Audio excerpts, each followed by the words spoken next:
CPIM-ൽ fund തിരിമറി ആരോപണം ഉന്നയിച്ച വി കുഞ്ഞികൃഷ്ണൻ പോലീസ് സംരക്ഷണം തേടി ഹൈക്കോടതിയിൽ ഹർജി നൽകി. ജീവന് സംരക്ഷണം വേണം എന്നാവശ്യപ്പെട്ടാണ് കോടതിയെ സമീപിച്ചത്. പാർട്ടിയിൽ നിന്ന് പുറത്താക്കിയതിന് പിന്നാലെ കുഞ്ഞികൃഷ്ണന്റെ വീടിന് മുന്നിൽ CPM-കാർ പ്രകടനം നടത്തിയിരുന്നു. പോലീസ് സംരക്ഷണം വേണം എന്നുള്ള ആവശ്യമാണ് ഇപ്പോൾ വി കുഞ്ഞികൃഷ്ണൻ ഉന്നയിച്ചിരിക്കുന്നത്.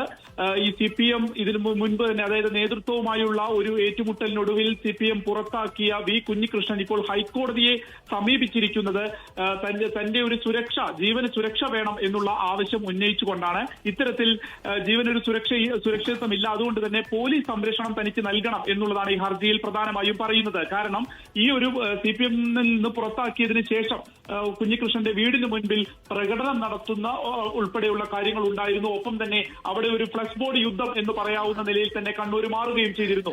കുഞ്ഞികൃഷ്ണനെ പ്രതികൂലമായും അനുകൂലമായും ഒക്കെ അവിടെ ഫ്ലക്സുകൾ വരികയൊക്കെ ചെയ്തിരുന്നു. ഇതുകൂടി മുന്നിൽ കണ്ടുകൊണ്ടാണ് ഒരു പോലീസ് സംരക്ഷണം വേണം, തന്റെ ജീവന് ഭീഷണിയുണ്ട് എന്നുള്ളത് ചൂണ്ടിക്കാണിച്ചുകൊണ്ട് ഹൈക്കോടതിയെ ഇപ്പോൾ കുഞ്ഞികൃഷ്ണൻ സമീപിച്ചിരിക്കുന്നത്. വലിയ ഒരു പ്രധാനപ്പെട്ട ഒരു നീക്കമായിട്ട് തന്നെ ഇതിനെ വിലയിരുത്താം. അതിൽ കോടതിയുടെ ഭാഗത്ത് നിന്ന് എന്ത് നടപടി ഉണ്ടാകും എന്നുള്ളത് വളരെ പ്രധാനമായിട്ടുള്ള ഒരു കാര്യം തന്നെയാണ്.